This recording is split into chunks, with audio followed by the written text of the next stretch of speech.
Let's do a cold open. Wait, what is a cold open? This is just starting to talk. You're like, hey, hello. Yeah, I kind of, so, yeah, yeah, okay. So cold opens are, you drop right in the middle of a conversation. You go like, huh, you enter a room and there's a Uh-huh. bunch of people talking and you kind of enter and you're like, oh, I'm sorry, am I disturbing? Like you said, dropped into a movie. What's my Yeah, yeah, script? yeah, exactly. You go, boom. That's I think that's right. That's the cold. Oh, which is kind of weird. Why is that cold? What's cold about it?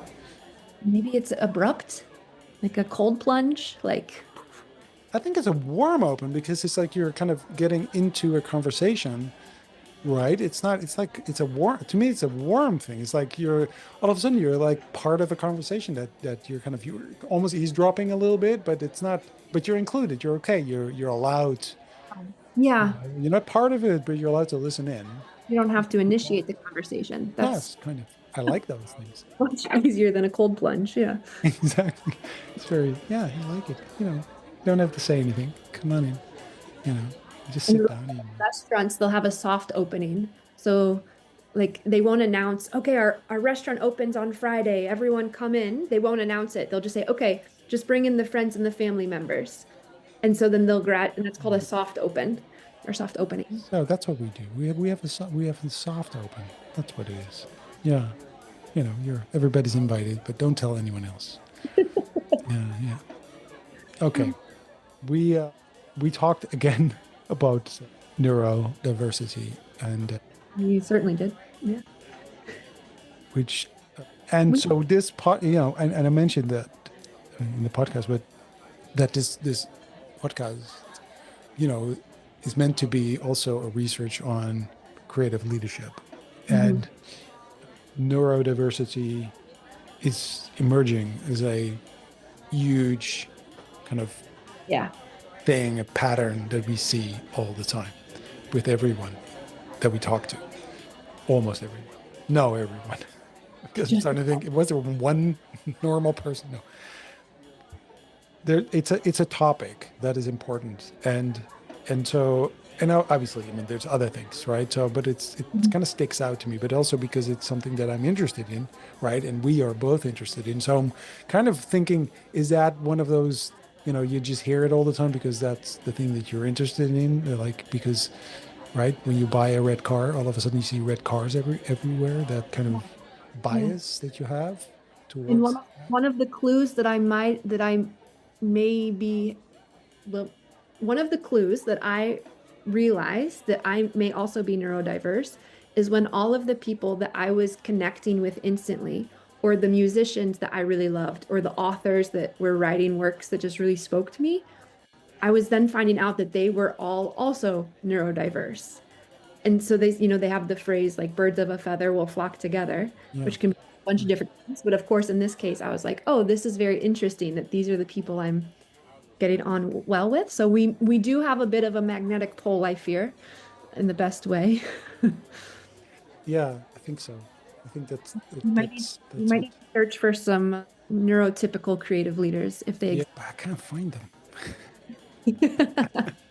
That's like a very elusive creature. I just don't know. And I think there's, because when we talked about how having having a brain that works differently forces you to do things in a new and creative way, right? Like you Mm, would be missing the word for something, and so you'd explain your way around it.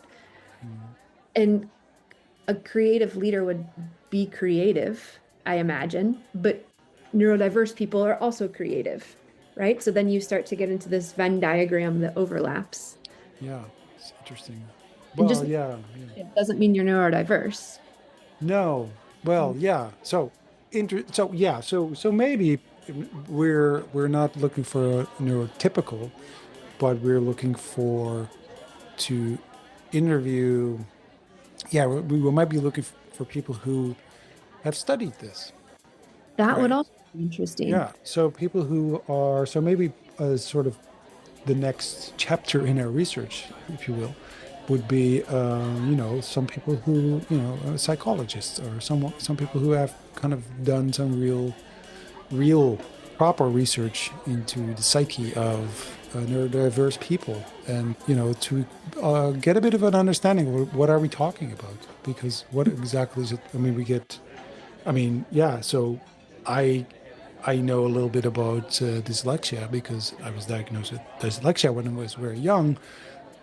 But to be quite honest, a lot of the things that are connected to dyslexia I've learned later in life because it was more than I thought it was. I didn't know that. And it's also because my daughter is diagnosed with dyslexia. I was going like, do I actually know what it is? Do I actually know what I have? Because it's just because, like I say in the podcast, we talked about it as being word blind. So all it does is, you have a hard time reading and writing, which I don't really have, but it's more concentration in. So it was already a bit vague. Like, is that it really? But then there's also a social component to it, and I never realized that. I kind of, there were some moments in life where I learned that, my behavior was odd. Like, my behavior? Yeah. What? How? Oh, anyway. So, do we actually know what we're talking about? So maybe that's it. Maybe we should look for people. I did. Okay. Yeah. And he also mentioned that book, right? By the reporter who was working at Wired, Neurotribes. That might, Yeah, Neurotribes, Steve Silverman. yeah. Yeah. I think Okay. that's also super, super interesting for us to dive. Okay. Okay. Because Yeah.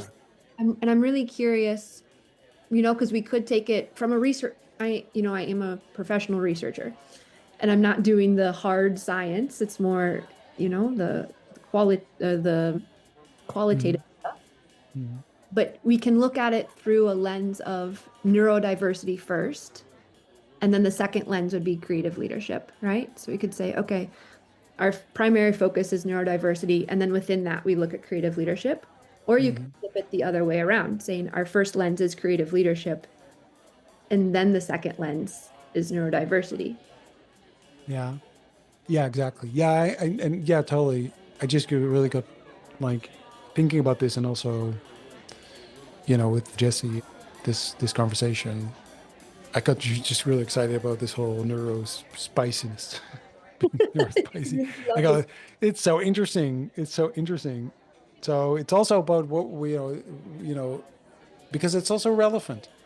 Yeah. It's interesting and it's relevant. So there's also, because writing a book about something, you know, you can write a book about something that you think the world should know, or the world should know you, or something. It could be a reason, but it can also be about something that you want to kind of change or raise Mm. awareness of, Yeah. and in the world of today, where we see decline in acceptance of diversity, Yeah. a book on diversity of thinking and diversity of being might be really needed, Mm-hmm. and something I can imagine that you go like, yeah, that's something, a cause I would like to kind of support, because I think not just because diversity, there's an attack on the diversity because of people who are attacked, but also because there's that's a good enough reason, but it's also that from a purely business point of view, even me as a sort of someone who's into design and strategic design and design thinking and innovation, Yeah. this hurts business too. It's not just about, I mean, and that's worse. No. Now it gets really serious. Wait a minute. No, that's not what I meant. But I mean, it's like, no, but I mean, right? There's no good reason to dismiss diversity of thought. There is no angle except for trying to kind of populism, to get populism off the ground, to get more power, because then diversity is difficult. That is an enemy. And I try to kind of, sorry, I'm kind of talking about too long about this, but yeah, because I've been thinking about this, that being in the world of innovation and design and all that, I kind of I looked at like this whole thing, this whole fight against DEI right now. It's happening in Yeah. diversity, and not just in the U.S. but in general, right? Yeah, And true. Also, like everywhere in different languages, in different ways, and in different attempts. But there's this attack, and I'm just like, no, that's not. It's bad, but it doesn't affect me or my business directly. It's indirectly, and I go like, whoa, like racism, right? I'm a white middle-aged dude right now. I'm beyond middle-aged by now. Anyway, right? So the world is made for me, right? And so I want to help. I want to help with diversity, and I want to help with that. I have a hard time because I don't know. How can I do that as a white dude? Because I'm suspect straight away. We're like, you can't talk, and so. But it's no, but it's sometimes you're like, oh yeah, how can I help? How can I talk about this without going, oh yeah, there's the mansplaining again or the white dude again, white dudes right? tell you how It's racism works. Yeah. yeah, right. So how can I support these causes that I so much believe in?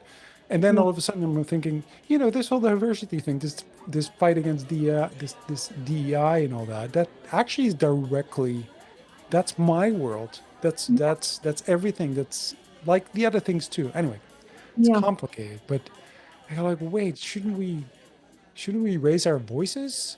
When we do something. When are we going to do something? Right?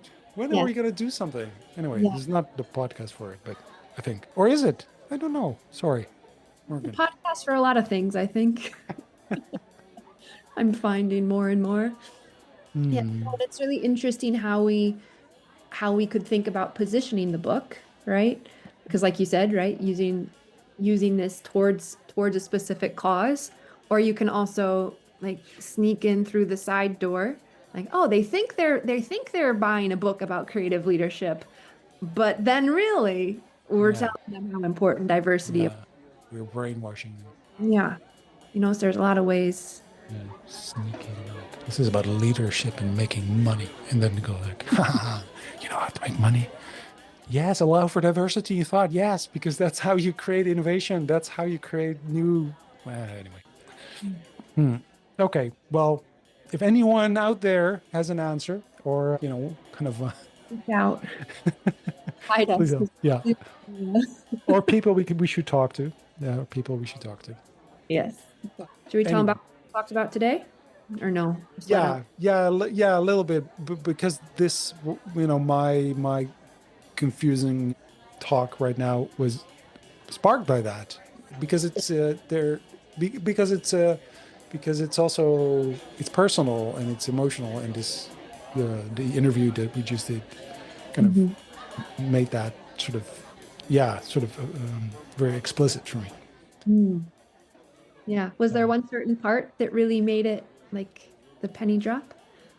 No, it's just well, yeah, maybe when he talked about getting his diagnosis, it's the results, and and his daughter, and I go like, we're like, oh yeah, me, my daughter, my right. So it was like, yes, me too, and I thought, you too, Morgan, Yeah. yes. Yes. And you're like, Yeah. oh my God, this is so true.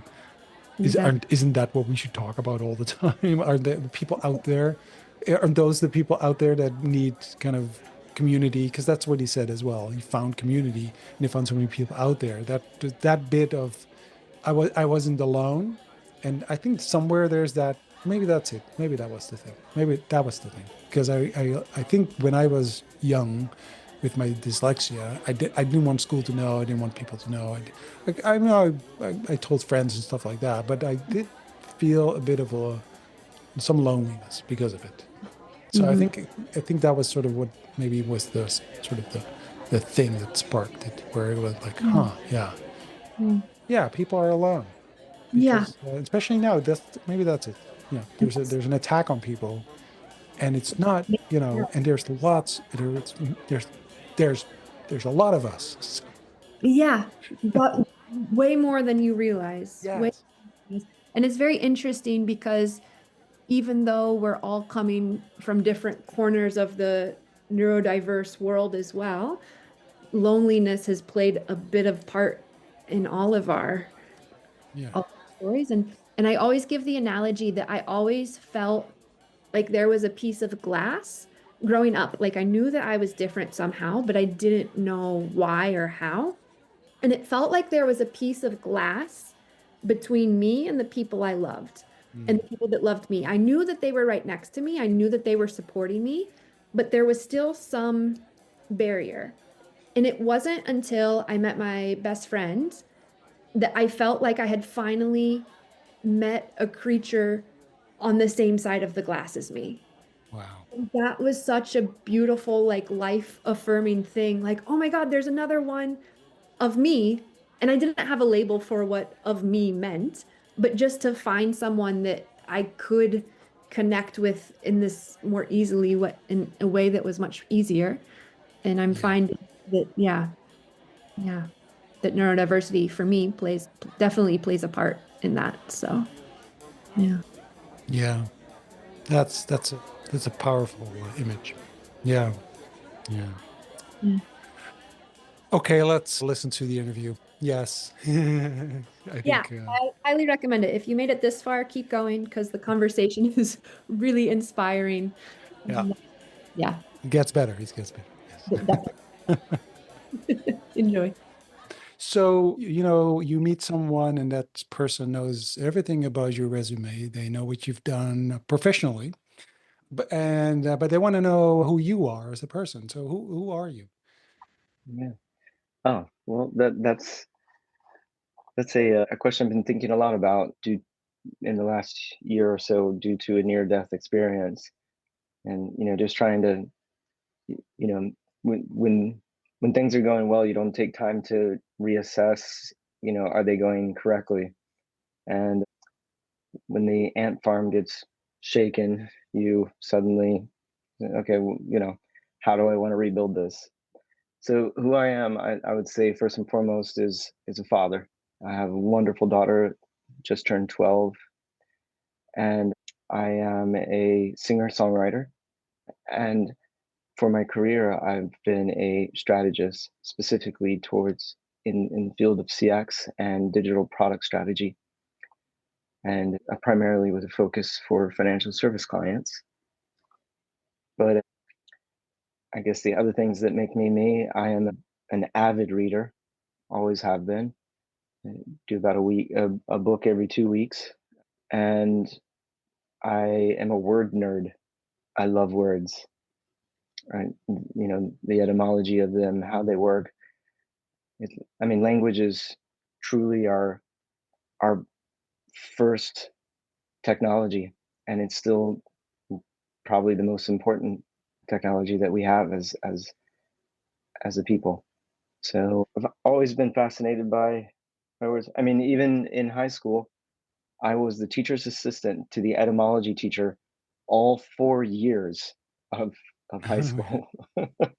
I can honestly say I've never met somebody who has done that before. Uh, yeah, so I took that class every year, all the time, because you sit in the So true. class. Yeah. I'm reading a book called "Are You Thinking Clearly?" Hmm. There's just right now I'm listening to one of so I have dyslexia, so I listen mostly to books. But literally now I'm in a chapter that talks about language and the Hmm. importance of language and how speaking a certain language kind of creates also a specific way of understanding reality and seeing the world. Sure. Um, and and if you have multiple languages, you can Hmm. also. So it was such a fascinating thing. So the author talks about. So if you want to make a more rational decision or think about things a little bit more rational, it's better to use your second language because your Hmm. first language is connected to your childhood and to sort of more emotional things. So usually there's more Interesting. emotion involved. And I was like, wow, this is Yeah. so cool. But also there are things that so for instance in English, the future is, and in most Western languages, the future is ahead of us. But then there are Hmm. also languages that I think there's some Latin American people somewhere, some languages where they go, the future is behind you. So Mm. because you can't see it, so it must be Yeah. behind you. But that changes the way you see the future and how you relate to the future and how you prepare for the future. And even Spanish and English, the differences also, you go like, I don't know Spanish well enough, but things like you can't say, I broke my leg, because in Spanish Mm. that's ridiculous. It's like, why would you do that? Why Mhm. would you break your leg? You're like, no, I didn't, not I didn't break my leg, but my leg got broken. Yeah. So And so it only in the passive. Yeah. yeah, Uh, but we take it for granted, and I think that, to your point, sort of, I love languages as well, and if you understand where words come from, so I love that when and I'm, love these books that talk about sort of, these the words that come from Greek and it meant that, mhm. and then you're like, wow, there's this connection to the past, and it's such a powerful, yeah, Yeah, technology. If you would, it is. I love that way of phrasing it. Yeah. Yeah. When And was, it's, go ahead. I was just going to ask, like, when was one of your, because I don't even think I knew what etymology was. Like, I knew that words had meaning, of course, and that Uh-huh. some words come from different things. But if you would have asked me in like early high school, Morgan, what is etymology? I don't know Hmm. if I would have been able to answer that. So, like, either what was the thing or what was like the first moment that you kind of got sucked into this? Yeah, sure. So- well, there was kind of two strong influences on me. For the first was my grandfather, Charles Thomas Scott. He was a dentist and a POW from World War II. Yeah, incredible man. He learned German in the constant in soldier camp to survive. Wow. Um, and one of the smartest people I've ever met in my life. And every morning he would wake up before anyone else, go down to the coffee shop, and complete two crossword puzzles from, New York Times and then the local one. And he'd come back and he would, you know, tell me about the crossword puzzle and the different words, and kind of quiz me. And he kept a dictionary next to his seat in the kitchen where he did everything. And every word he looked up, he highlighted, just to show himself that he was, mastering the language. And it just really impressed me. And he just knew everything. His favorite word was balderdash. That is a great word. A great Yeah, word. yeah. You, there'd be something on TV, and he'd be like, "That's balderdash." And then I had a biology teacher who was also the etymology teacher, and she was she used a word that somebody didn't understand in class, and she made the comment, "Your vocabulary defines the size of your world, and as you grow it, the circumference of your world expands." And I was like, "Okay, I want to know more." So that's those are my two inspirations for becoming interested in etymology. And it's fascinating. There's so many things that are around us, language wise, Yeah. um, that are so rich that we don't take the time to understand, like cruciferous vegetables. You know, I love eating them. They're wonderful for you, but why do we call them cruciferous? I have a feeling you might know because Well, I yeah, certainly yeah, don't. it comes from the Latin, like the cross, the crucifix, because cruciferous vegetables all have leaves that cross like the cross does. Wow. Yeah, and Huh. it's like what a rich, strange connection to, like, some of the Yeah. most important parts of human history on our dinner table, Yeah, and you some know? that and that's also the beauty of words somehow, because someone or somehow people kind of said, yeah, that's the name. Let's call Yeah. it that. So I have dyslexia, and so when I grew up, we didn't say dyslexia because, first of all, dyslexia is a really mean word Hmm. to call that thing that you have when you have dyslexia, because you can't Yeah. spell it. It's very difficult to spell. But so we call it word blind. So people Mm, said that I was word blind, and mm, somehow it's kind of always confused me a little bit because I'm clearly not word blind. I can see words, but there was sort of a, and so in a way, and I always wanted to be a journalist, but then they said no. My language teacher said no, you can't, because you're word blind. You can't be a journalist. mm, And so it made me insecure, obviously. But at the same time, I later actually learned that I was actually pretty good in writing. I'm mm, quite good in writing and I'm quite good in language, but I can write really well because I always had to come up with ways to write things to get away with it. So if I would get like a test, spelling test, and I couldn't write a yes. certain word, I have to go like, how Yeah. can I say this in another way? So Yeah. I'm not going to use that word. I'm going to use another word. And so I actually became really interested in language, which was sort of like kind of weird because I'm word Yeah. blind.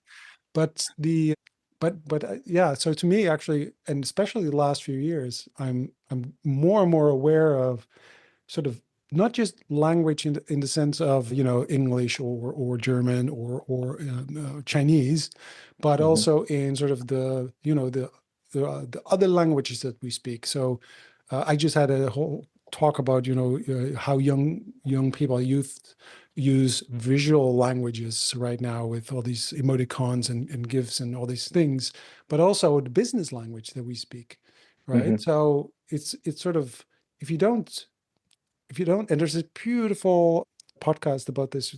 It's a few years ago from Radio Lab, and it's about language, and it's about how when you lose language, if you don't have any words, Hmm. then how do you think, Yeah. right? This like this weird. So language to me is such a, and obviously if we wouldn't be able to speak English with each other, we couldn't speak. But also, can we work together if we don't speak the same business jargon or language? And I think there's so many misunderstandings because we think that word means this something. I understand the word the same way as you do, et cetera, et cetera. Hmm. And Yes. so, I'm trying to kind of also make a bridge to songwriting because Okay. some is there also connect, because I know you're a songwriter as well. So is that also language? Is that Oh, connected? sure. Oh, 100%. 100%. And I connect with you or on your being more creative with language because of being word blind, and word blindness is just another example of how different languages really sort of enrich our understanding of things in general, because you know my father was dyslexic, my best friend is dyslexic, and I've never heard of word blindness before. That's really interesting. And it's interesting how it probably affected your consideration of yourself, because Yeah. words have power. But I could give a couple really shocking examples of that around the etymology of different parts of the body. But yes, it's very connected, and I relate to the being creative because that's my Italian. I never went to school for Italian. I just learned it in the streets and in my practice space with my band. And you know, they they say the best way to learn a language is a long-haired dictionary, and that works. But a lot of times I don't know the right words or constructs because I didn't study it in school, Mhm. and so I'll have to make sort of metaphors for things. And people will say like your Italian is like a poem or something, because it's so like you're saying, like trying to be creative because you don't know how to say it. So you're making metaphors. And but yes, I believe it's very connected to songwriting. In fact, I keep a running list of collocations, words that go together. Hmm.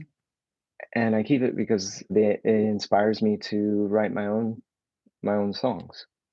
Just the way that two words will sound together, or the tension that they will create. So Mm. you're reading a book and wow, this that just looks so nice, sounds so nice, and then take it out of context, and a year later, you're suddenly writing a song from 2 words that you grabbed out of a book somewhere. So I think it does. And there's definitely a language, because the purpose of language is communication. And I believe in songwriting, you're trying to communicate something, whether it be story because it's like a folk song, or communicate an emotion or an atmosphere. Like, I think that the atmosphere that music can create is incredible. People spend a lot of time in interior design, but yet it's amazing what has been done in, cruddy dorm rooms with just some candles and good music. Suddenly there's an atmosphere. Yeah. And music and lighting is two of the most important tools in creating atmosphere. So I think that definitely songwriting is about communicating an atmosphere. So That's really cool. And I'm thinking, because Arna had mentioned having to use this creative roundabout way with words because he didn't have a word that he was searching for. And earlier you had mentioned that you had a near-death experience. mhm. And so would be fascinated if you want to share a lot more, but also more specifically, because of most people don't have a near-death experience, right? You're part of a group of They- Most they're people. just more successful at it. They just die. Yeah. That's a That's what very people interesting don't sentence. say. Yeah. It's like, most people do not have a near-death experience. That's very true. That's very true. But They just go for it. Yeah. Go big or go home. So Oh boy. But one of the phrases you used early on is that it shakes the ant farm. And I don't know yes. if you know, is this a phrase that translates? Like, do you guys have ant farms in the Netherlands? I know. I thought I knew what that meant. So yeah, but we have ant farms. Yeah, I know what an ant Okay. Yeah, farm. they're like Shaking it. little glass. They're like 2 glass panels with sand in them, Yeah, and exactly. ants, and Yeah. they go through. Yeah. I tried to visualize it, and then I thought, no, it's just a metaphor. Yeah. Driving tractors and milking cows, yeah. But okay, so you've experienced something that most people in life have not experienced. You said it shakes up the ant farm, but how it like do you notice a link then between your vocabulary and this? Because also going through this experience, I can assume has probably changed how you look or experience things. Yes, but not with language, Okay. fortunately. And I say fortunately because I even read a book about a journalist Mhm. who had the exact TBI that I had, and she lost completely her capability to speak. And in doing so, she lost her ability to write because Oh, she couldn't think anymore. And she couldn't she and she lost her whole capabilities around speaking and writing as a result. So I feel very lucky that I haven't had a single bit of memory loss or executive functioning lost in any way. mhm. So, and as I'm have been recovering here at my family's house, they test me on it all the time. A song will come on the TV, and it doesn't matter what it is. I'll name it, who did it, and then what other bands that they were in, the singers. Mhm. Mhm. So just as an antidote to say that no, it's definitely 100% still there. So But also, like in the way, because you said earlier that your vocabulary defines the size of your world, right? yeah, And that's what that teacher said. Yes. yeah, or Yeah. yeah, and that going through this experience that of course, you can explain it to someone, and it's of course not the same as going through the experience. But have you, yeah, noticed that there's any struggles in that, either like explaining kind of how your world has shifted from that? my world has mainly shifted just in confinement through the rehabilitation. So it hasn't changed. And I mean, I haven't been playing music Mhm. since it happened because it just, well, it's a lot to do mentally, and the connection between the brain and the fingers. And Indiana is not a very artistically inspiring place for me. Yeah. So Well, yeah, yeah, yes, I can see that. You'd But probably find it more inspiring, Arna, than yeah, because yeah, yeah. of course, for me, it would be very exotic. Like You a would. lot of sad songs should come from there, and reflective music. But mm, I actually think that in my mind. So I've never been there. So in my mind, which is not true, probably when I'm there, like, oh no, it looks totally different. But in my mind, what I know about your music fits really well with that kind of environment somehow, well, because there is always a little bit of, I don't know how to explain that. I don't know if it's searching or there's a little bit of an edge to what you do. It's hmm, not, yeah, it's, I don't know if it's what that is. I don't know.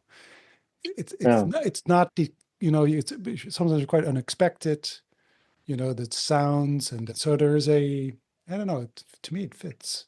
yeah. I used to refer to it. This is my own term, so a little bit silly, but as outer national music as opposed to international, Yeah. because I wasn't trying to do, music that sounded specific to a certain culture, but sort of Mhm. outside of all of that. Yeah. Yeah. Exactly. I'm But really curious now. Yeah. Yeah. oh yeah, sure. And Oh, uh, sorry, Mm, Morgan, I go was on. going to ask because you mentioned, that Indianapolis isn't the most inspiring place and that you find inspiration in books. mhm. What other places or maybe like unique sources are you drawn to when you are looking for inspiration? I think people are incredibly fascinating. Like I love just having a good conversation with people and really listening to them, listening to their stories or what they're excited about. You know, I'm always myself excited when I meet someone who has a particular hobby or interest or obsession with something, and they're willing to share that with you. They've spent years developing and like weeding through everything to find what is their favorite, you know, record or comic books or whatever it is. It doesn't matter to me. I'd be interested in how someone cleans their house if they have like a real intense, like, way in which they do it. The towels must be folded in threes, you know, for these reasons. I don't know. I find people very interesting in that way. So if you let them, and it comes down, I think, to what you were asking me, how would I describe myself is as a deep listener, and I can describe that because I think I know that this podcast is focused on leadership and relative to design as well, and I think that the skill of deep listening is my best quality in leadership and in design. And what I mean about being a deep listener is actually truly listening to what's going on and not assuming that I know or that I understand. But Yeah. you know, How do you do that? So can you talk a little bit more about yeah, that? Because I think yeah, I hear or I read about this, and there's a deep listen. There's even, there's even people who offer courses in this and how to be, but no, it's yeah, yeah, exactly. Yeah. But I um want to check those out. yeah, So exactly. you have to But share them with me. yeah, I will, because it's Yeah, about, well, I think you can teach them, because deep listening is also, how do you, because if you would give someone an advice on that. So, I yeah, mean, deep listening, because I think a lot of people think they listen. yeah, And then all of a sudden someone says, yeah, but but I'm a deep listener. And so I really, me too, but I'm thinking, am I a deep listener? I'm not sure. I Hmm. think I talk too much. I know that, but but am I a really deep listener? I think I am. Am I interested in people? Because what does how do you do that? What is deep listening? And Yeah, I don't think they're mutually exclusive. You can talk a lot and still listen oh, thank God, deeply. thank God. So, All right. well, I could tell you how I came across the idea, and it revolves. It starts with music, but it really made me realize, okay, this is something that I have, and I need to focus on it because it gets me somewhere.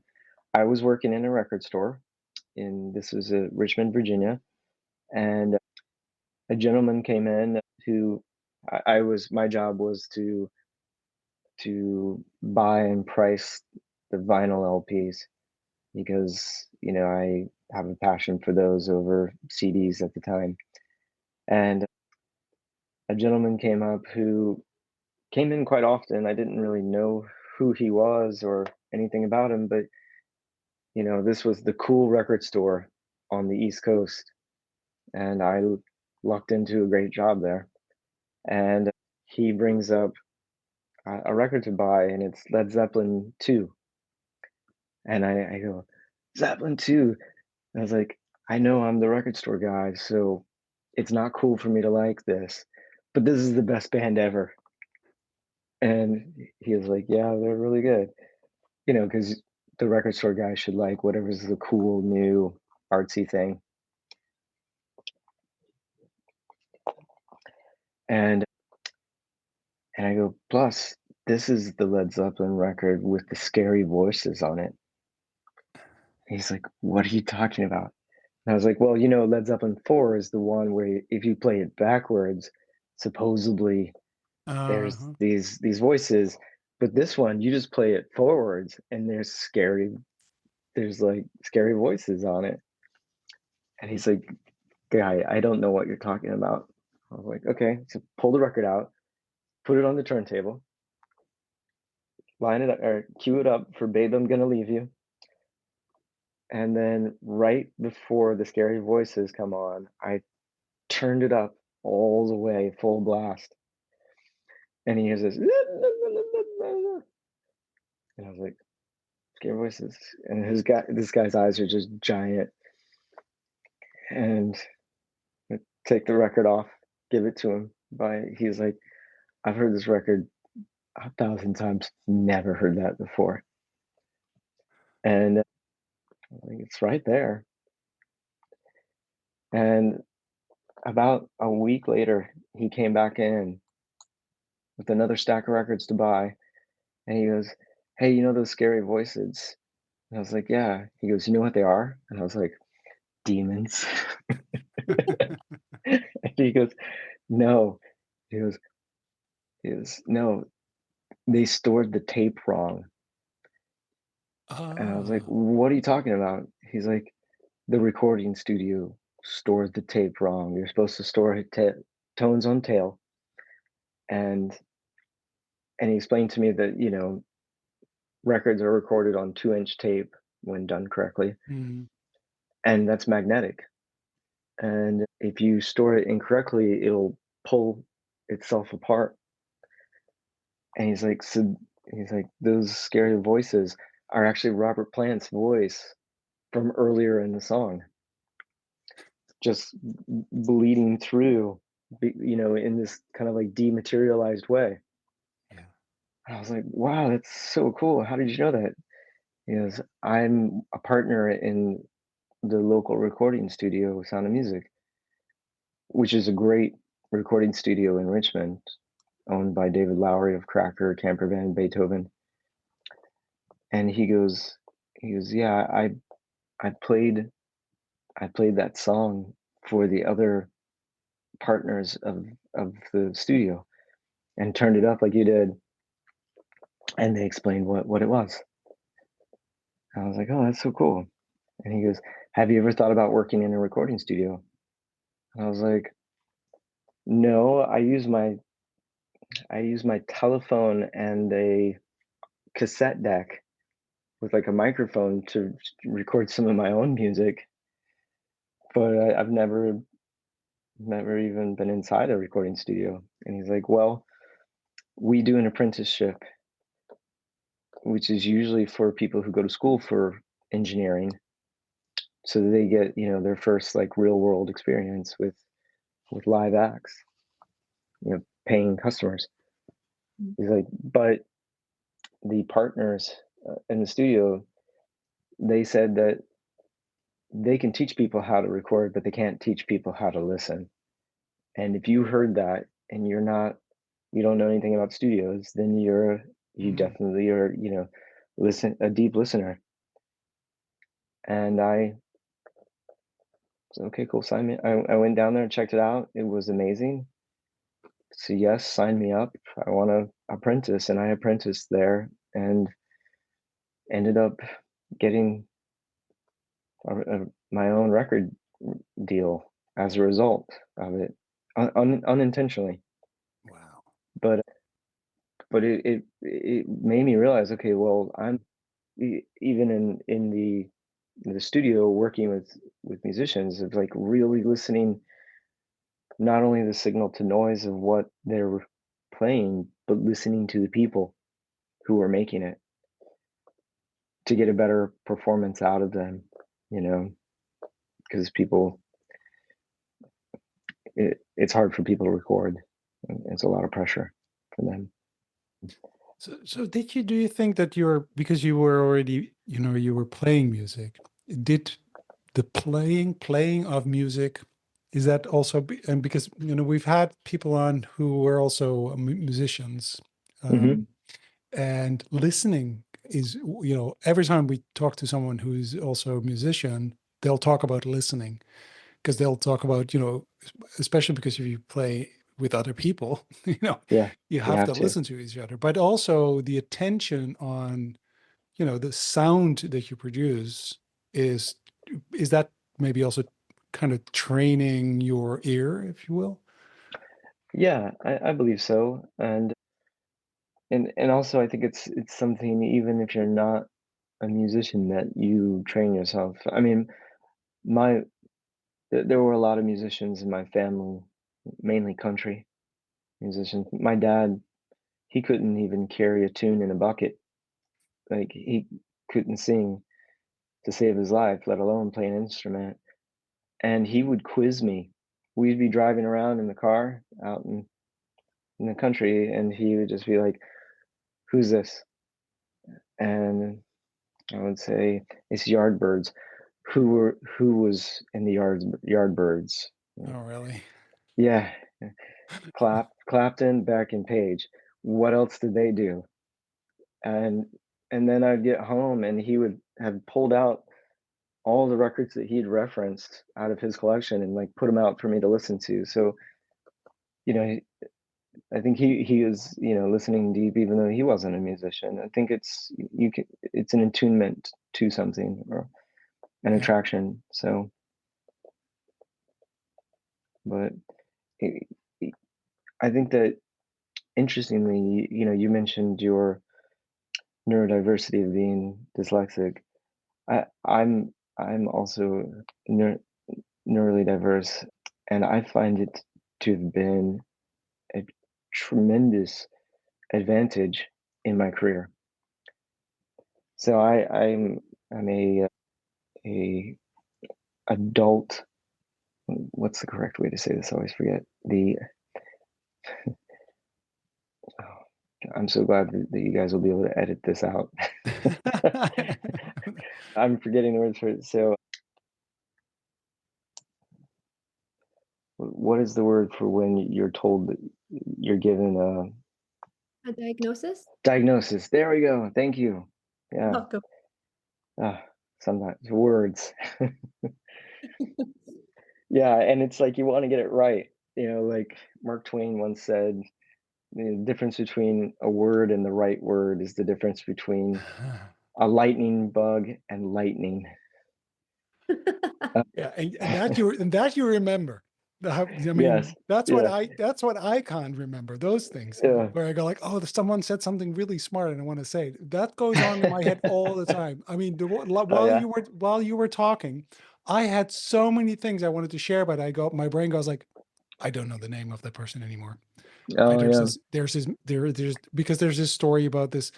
There's a lady. She's an author. She's from Iran. From Persia. She writes in Persian, but she then flees the country. She moves to Sweden, but she doesn't have the language, and then she has to relearn. So those are. But I kind of Mm. don't know her name. I don't know the thing. No. I don't know the books. I don't know the. So I got like, no, that's it. So don't worry Yeah. about this. That's Well, beautiful. you could just do a Tom Waits and just say it's Igor Stravinsky. You know, Yeah. just like attribute it to whoever. You Yeah. know. Yeah. So an adult diagnosed autism, and I found out because my daughter was diagnosed, and through the testing, they test the parents too, Mm. and I was like, wait a minute, this is me as well. And it's been wonderful ever since I was diagnosed, because I the metaphor I can give, if you're not familiar with what it's like to be autistic, is it's like when you go to the grocery store and you get a shopping cart and one of the wheels is just kind of off, Hmm. not straight, and you're just like whatever, and you just keep pushing, you know, and you go through the whole grocery store and you're just, it's just kind of Rattling rattling, yeah, the whole time. your And brain. yeah, and then you get to the checkout and you check out and you're for some reason you're just tired and you don't know why. All you did was go to the grocery store.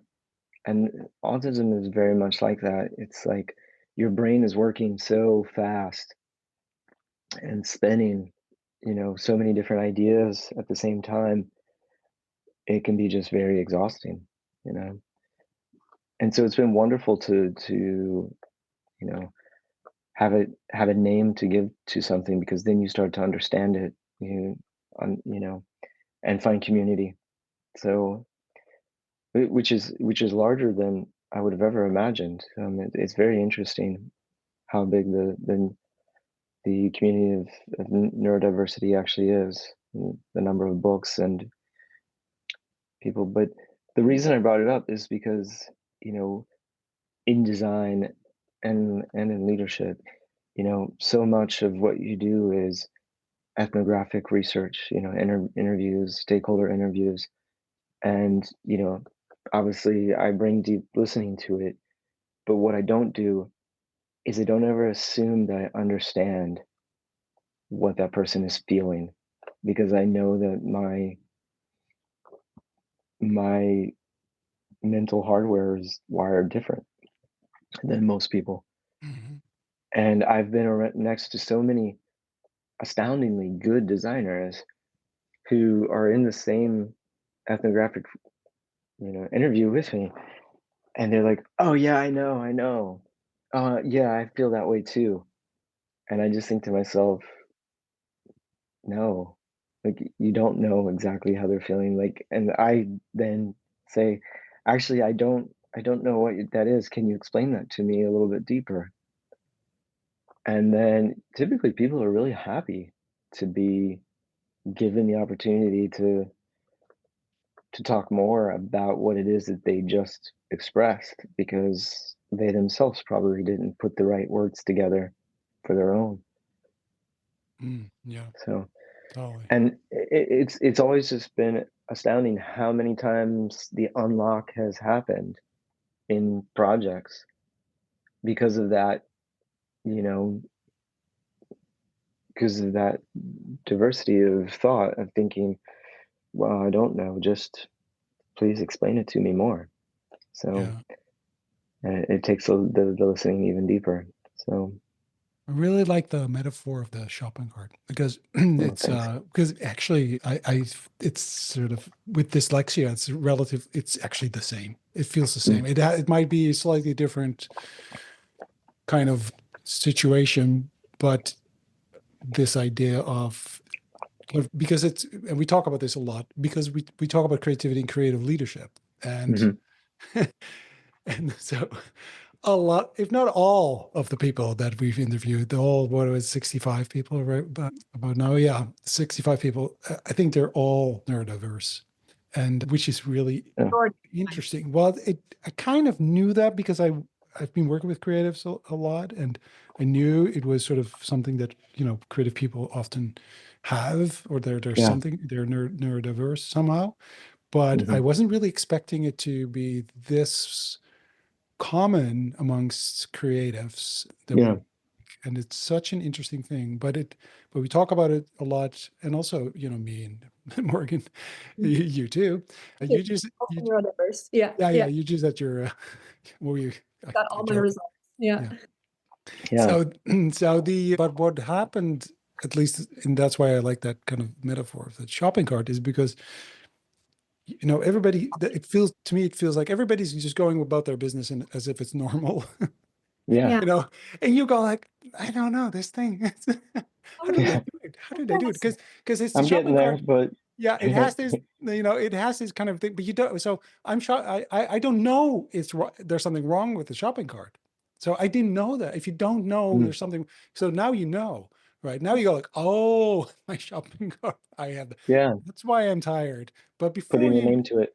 yeah, Yeah. right. Because before then you go like, and so I was diagnosed when I was a kid. So Yeah. that is different because I knew when I was young and I was like, yeah, okay. And I didn't know it was going to be my superpower because yes, it is. Didn't have that Mm, understanding, but I knew where it came from. yeah. That's a That, difference, right? Because you went through kind of, basically your whole life. And then all of a sudden yeah. you're like, boom, wait a minute. If you Yeah. think backwards, if you think now to sort of the before you knew the things that you've experienced, if would you have done things differently if you knew you were It's kind of walking with this shopping cart? it's interesting because it's like you know that you are, you just don't know what it is. You know, there's there's so much to be said about diagnoses and giving a name to things Mm-hmm. because then you can really start to understand it. And I mean, we're all kind of the same age group. The never-ending story. You know, the little boy saves the world from the nothingness by giving a name to the princess, and it's just interesting how much obviously metaphor for in a great children's movie, but the diagnosis can help. But I think in some ways I'm very glad that I didn't know because of the scaffolding that I created to support myself because I knew something wasn't it wasn't as easy for me as everybody else. So I was like, it's because I don't know enough. And so I read at least 100 books on presentations and how Yeah. to give a presentation. And to the point that I ended up writing my own like class on it.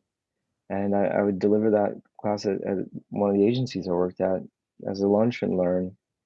And they would do that every 3 months on, all the different, a- and at the same time, reading, stacks of business books that I probably wouldn't have pushed myself to have read if, you know, I, if I had realized that the issue that I was facing was, something internal. I thought it was my lack of understanding of how things are done. And so I tried to learn everything I could, go in super deep on it. And the scaffolding that I created for myself, allowed me to function, as if there was no neurodiversity there from the outside. Mm-hmm. Mm-hmm. In fact, when I got tested, they they said that my test took longer because I was testing really high in certain areas, and then others, like my responses were not typical.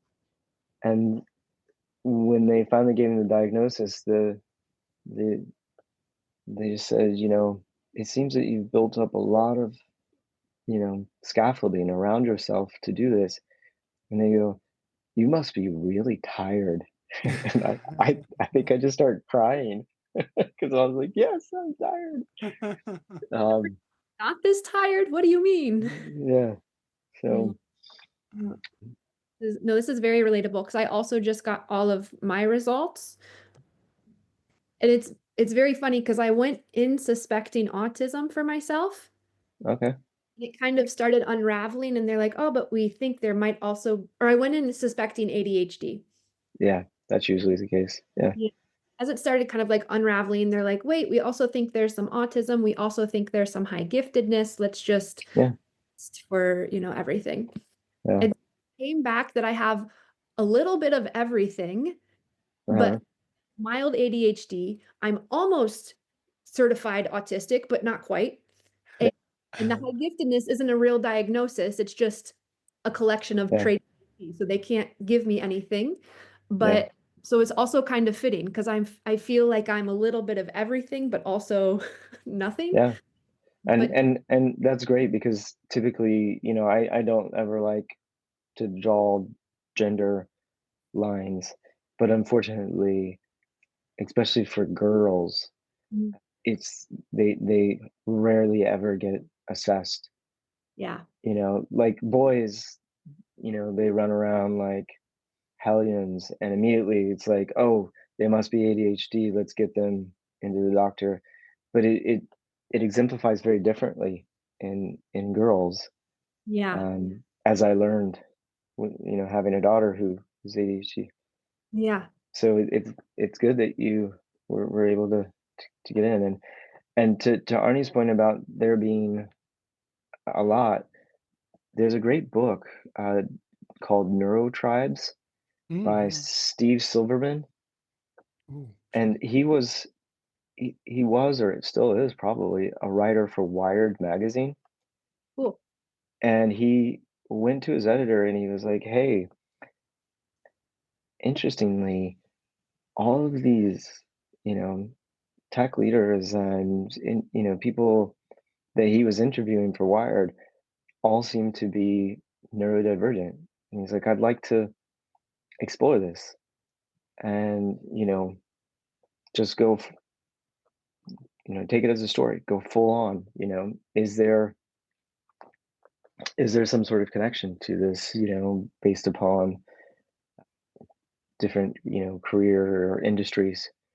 Wired gave him permission. He wrote this book. It's about 400 pages called Neurotribes, and it's basically about how prevalent neurodiversity is amongst our industry, basically.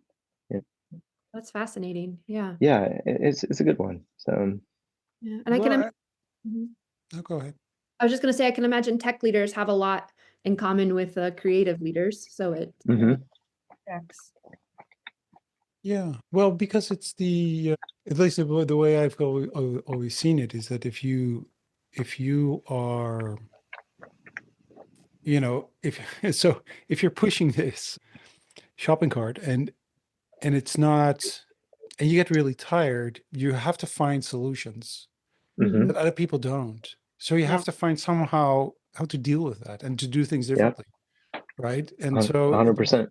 right? So my word blindness, right? So anybody who kind of you can't kind of follow the same patterns, the same rules, the same systems. So you're going to have to find other ways of doing things, and that means that you see things differently Yeah, because you're kind of looking from the outside to the inside, going like, "Huh, how do they do that? How do I get away with this?" I was always, yeah. still, by the way, I'm always getting away with things. I'm like, got away with this one, It's like, Yeah. right, this feeling of like I don't really belong here. I've always said like I'm every time, especially when I was doing more projects, every time I was doing a project or I was in a new company, a new role, I said I always feel like I'm in the wrong movie, and they Mm, didn't give me the script yet. And I was like, can I get the script? What is my what yeah. what is everybody doing? What is my role exactly? Right? And so I had to just Yeah. kind of improvise. Yeah. And I think you become really good at improv, which is creativity, right? So Yeah, I think it's it linked is. to that's basically what creativity is. Yeah. I love it, getting away with it. I have two quick anecdotes related to that, both of which are music. I was working with this producer who's done Nine Inch Nails, and he was the in-house engineer producer for King Crimson. Ooh, So like just lived on their one of my estate. favorite, one of Yeah, my favorite bands. yeah. I'm And jealous. he he mixed one of my records, and I was, asking him because I was a young engineer and was asking him how I did it. And he said, the best thing you got to do is just crawl in through the bathroom window. He's like, just get in any way you can. That's all that matters. Cool. And as far as being in a movie and not knowing the script, I'm glad that you like King Crimson. We'll have to talk sometime. Mm. Do you know the band The Fugs? No. Oh, they invented punk rock and were the blueprint for the violent films as well. They were a huge band in the 70s. The thug? The Fugs, No. Fugs, Ah. yeah, on ESP Records. And they were, well, one of the guys in in the Fugs is the man who jumped off the Brooklyn Bridge and lived, that Allen Ginsberg wrote about in his Yeah. poem How. Yeah. Yeah, that's Thule from the Thugs. Oh, No way. And yeah, Yeah. yeah. I didn't know that. So I lived in Richmond, Virginia, which is full of great musicians, and one of the Thugs was my roommate, and he took me to Germany to help him at a theater show he was doing there at Halmschulenfer, and he was going out and playing concerts at all these cool places, and I was like, God, I wish I could go do that. He's like, you need to get out there and do it. He's like, you can use my guitar. Here you go. And I was like, okay. And this was before the internet, so there was no way to like look up how to play such and such song. And I was like, well, you know what song I want to sing is Satisfied Mind by Graham Parsons. And he's like, well, you should do that. And I was like, I don't remember all the words and I don't know how to play it. He goes, doesn't matter. They don't know it either. Just get out there and just do it. And just like do it with all your heart and it'll be great. And I did. Like, I was so scared, but I was just like, all right, I'm just gonna go for it and just made it up. And the no script. So Oh, that's awesome. And yeah, also no Facebook or, people with phones recording it and then putting it on social media either. So in yeah, you that got the sense, words wrong. yeah, we checked it. And wait a Yeah, minute. yeah.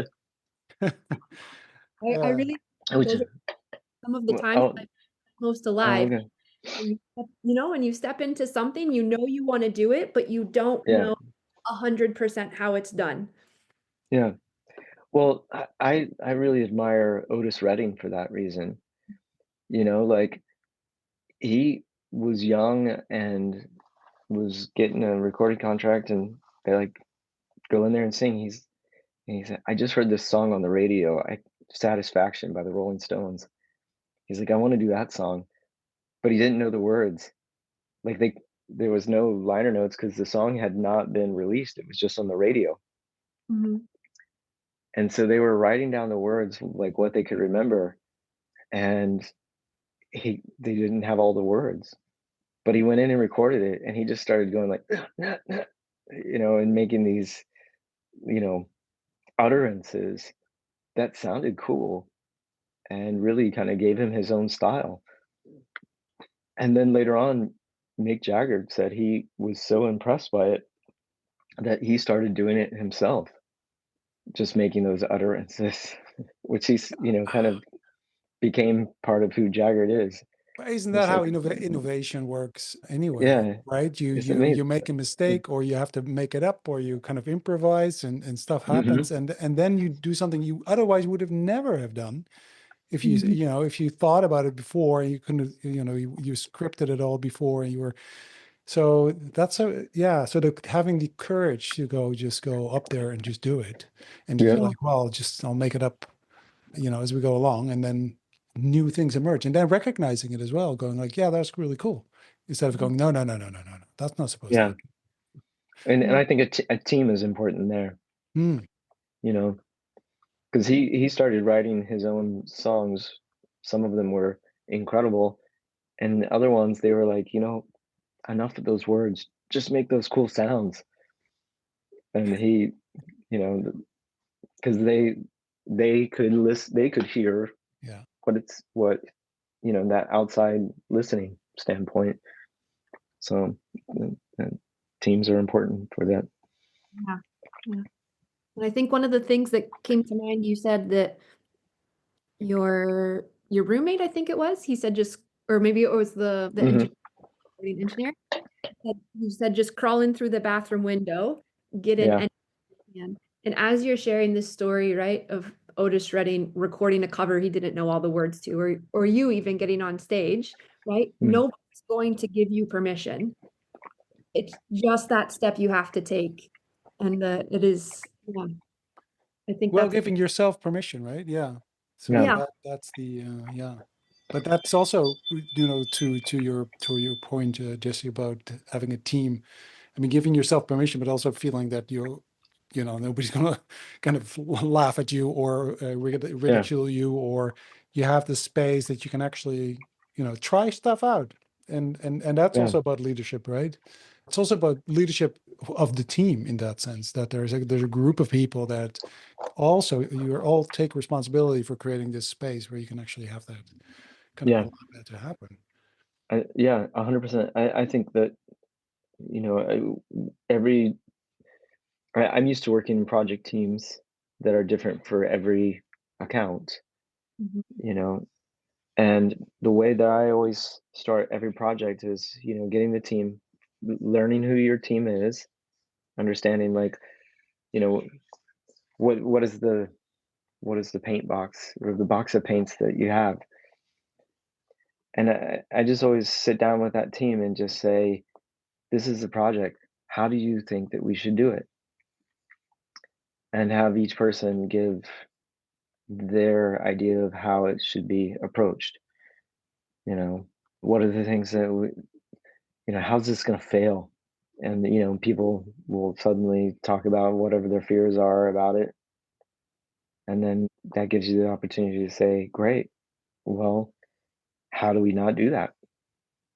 How do we provide the safety net that that's not going to happen? What do we need to do? And it's incredible how much people will take ownership of the overall project when given that opportunity to be a part of defining how to do it. Yeah. But it And means and that it, you give away some of your, you know, your power, if you will, as a leader. You give away some of you know, so you know, because all of a sudden you let people speak first, and then that for a lot of I want to say managers, that might feel tricky and dangerous. What if they say something really weird? What if they say something I don't want? What if there's conflict straight away? How do I do that? So it's also mm, vulnerability that you allow yourself to kind of show. yeah, it's interesting that you mentioned that word because there's, I mean, obviously, Brene Brown is the the focal point of using vulnerability and its power. But there's a gentleman I'd love to introduce you to that I think that would be great for you all to interview for the podcast. His name is Jason Gaikowski. He is the Chief Transformation Officer for VML. Powerfully smart guy, also neurodiverse, and outspoken about it. But he recently has been writing about how there's sort of a cult of vulnerability and how people are taking Brene Brown's excellent work and going a little too Mm, far with it. mm-hmm. and that, you know, it's important to have the vulnerabilities, but courage is what leadership needs. Hmm. And it I'll send you his recent Yeah, publication on it. that'd be It's great. Yeah. it's really really fascinating. And I was talking with him about it the other day, that it's interesting because vulnerability actually creates oxytocin in the body. And so Wow. it's a love drug basically. Mhm. So it's kind of this weird thing that Mm, not very appropriate for business sure. situations to Mm. you know, be creating that feeling within people of like dependency. Yeah. Hmm. So, but Well, uh, yeah, but I mean, I can imagine that if you want to create this safe space, right? This trust relationship, well, because you know, especially if you're in a creative environment and you pay people for what they think, yeah, right? So if they're afraid to share what they think, you know, Mhm. that's a problem. So right, so you want to create an environment where they feel totally, you know, safe. But we had a guest on one of the earlier podcasts, and she talked about the brave space. I kind of like that idea of the brave space, that yeah, you need to be brave. And that's yeah, not always easy, because brave also has this kind of, you know, dangerous bit in it. Otherwise, you don't need to be brave if it's no yeah, danger. courage, So yeah, yeah, Yeah. courage. And also it means that if you have conflict, you can have conflict. You yeah, know, and so safe space sometimes goes too far in the sense that everything has to be nice and great and funny, and everybody is enjoying themselves and totally, you know, that actually is really, that's not helpful at all, because yeah. in a way, if everybody starts agreeing with each other, usually for me, I go like, something's wrong. It turns out Something's, beige. yeah, Yeah, it's beige and someone's lying. yeah. Because I don't believe that everybody always agrees. It's not possible, you know. A So little bit of conflict is sometimes good yeah, there because needs, you know, tension, you know, it creates shine. yeah, it's funny because I'm actually in the first presentation given to a client, the first and second presentation, I there's always two things that I'm do. One is I will purposely put a typo in there to see who in amongst the clients is going to catch it and call it out. And I'm like, okay, now I know who to look out for. I don't have to do that on purpose, by the way. With my Yeah, dyslexia, that's like that's what you don't have to tell me. I'll There you put them in and there. then the second thing is I'm looking for the person who says, you know, like, oh, legal's not going to let us do that. And then I'm like, great. I'm like, I'm so glad that you brought that up. You must have some experience with legal not, you know, permitting these types of ideas. Can you be the person who helps us work with legal starting immediately so that we can bring them in as, you know, part of our team? And I mean, not just always legal. That was just an example, but you Yeah, know, it could be looking, IT. Yeah. yeah, looking for whatever Yes. their you know you know proposed predisposed conflict is going to be, and like, great for calling that out. Now we know what to look out for, and you're going to be, you know, our captain in leading that part of it. And then they feel happy because they get to use their experience and be important. So, Mm. but yeah, Yeah. but you would it's hard to find that without a little bit of, you know, conflict, even if it's just Yeah, of course. Yeah. Yeah. predisposed. Yeah. Yeah, Of course. Totally. Yeah. Yeah. When I think of like a conflictless environment, it just there's like to me it's tractionless almost in a way. hmm, Not that it has to always be there, but the possibility for it to exist, I think, is also oh Yeah. yeah, 100%. So Hey, and and talking about King Crimson, I mean, tension and you know, conflict and sort of this controlled anarchy in a way. You go like, huh, is this just like, and it's, but that is actually, it's, the beauty is in the on the edge of things. You know, yeah, it's where it's a little where you go like, there's this tension and it's just almost wrong.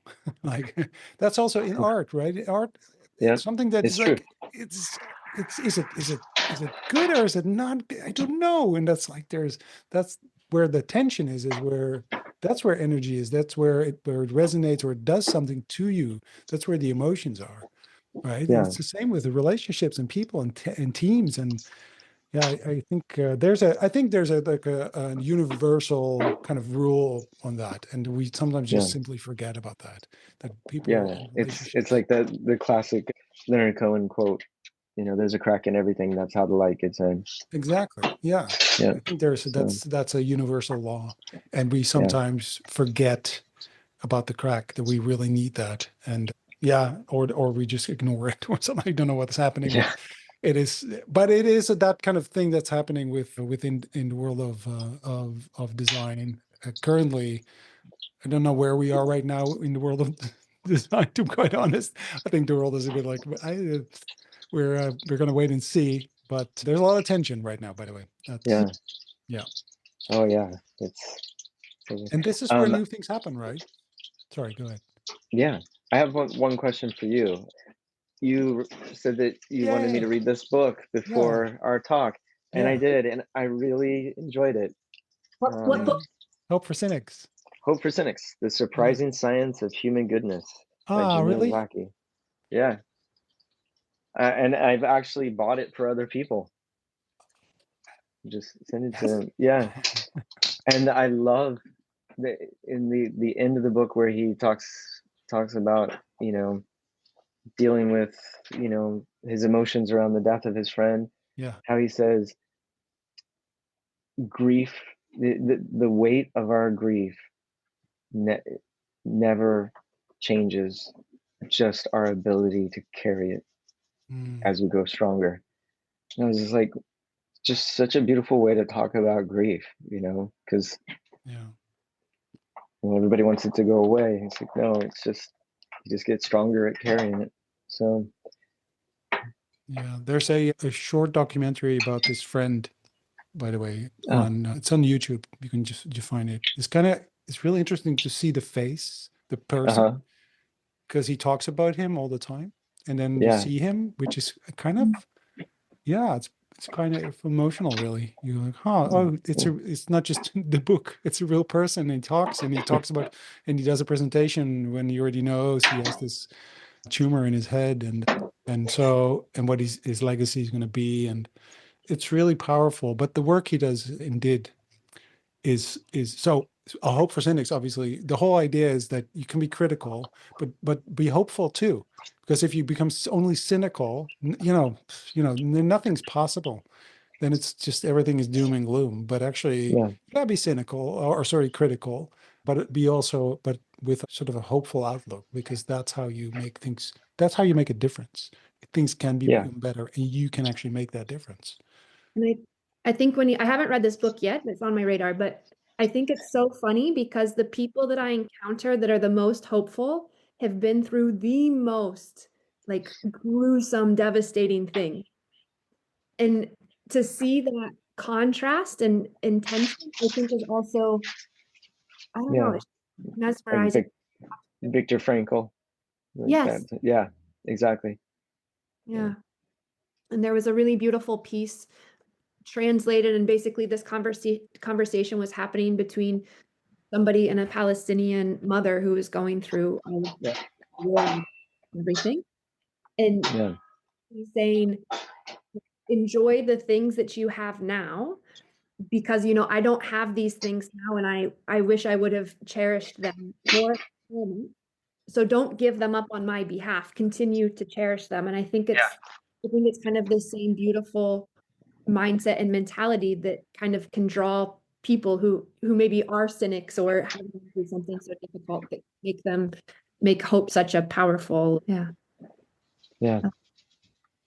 So you'll like it. It's a great book, and it makes a strong case for like learning to build trust and how important trust is societally.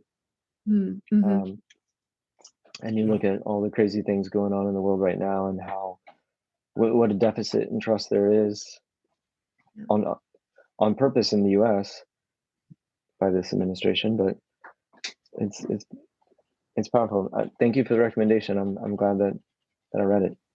Cool. Well, thank you for, the Neuro Tribes. That's one book I'm Yeah. gonna read, and I'm gonna listen to the Fugs.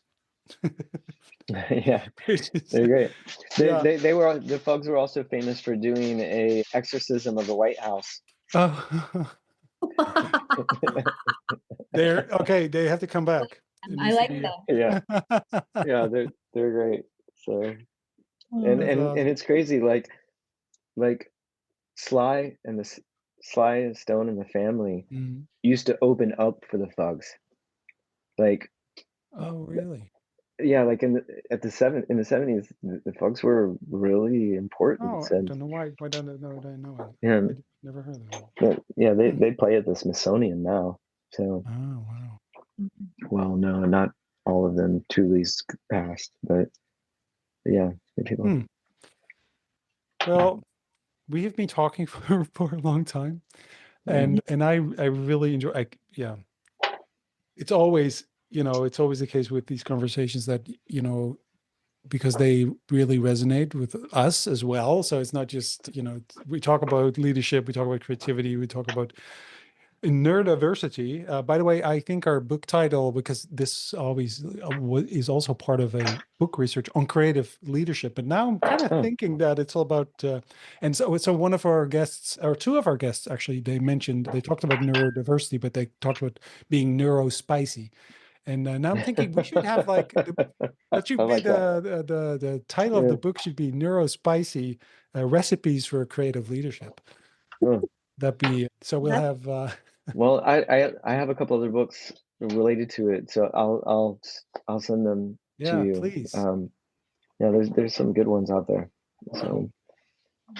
So there's one actually about the designing of societies based upon on neurotypes, and like how much the world is designed for the Yeah, neurotypical, yeah, air yeah, quotes, because it's like what's typical versus, you know, all if there's question. so many people, you know. yeah, yeah.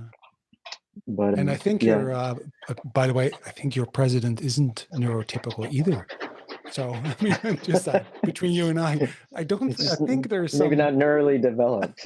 No, but I mean, listen. I mean, there's something going on. Yeah. So it doesn't have to be positive. I mean, you can have, people are people. So you can have neurodiverse people who are not okay. It's not Oh nice, yeah.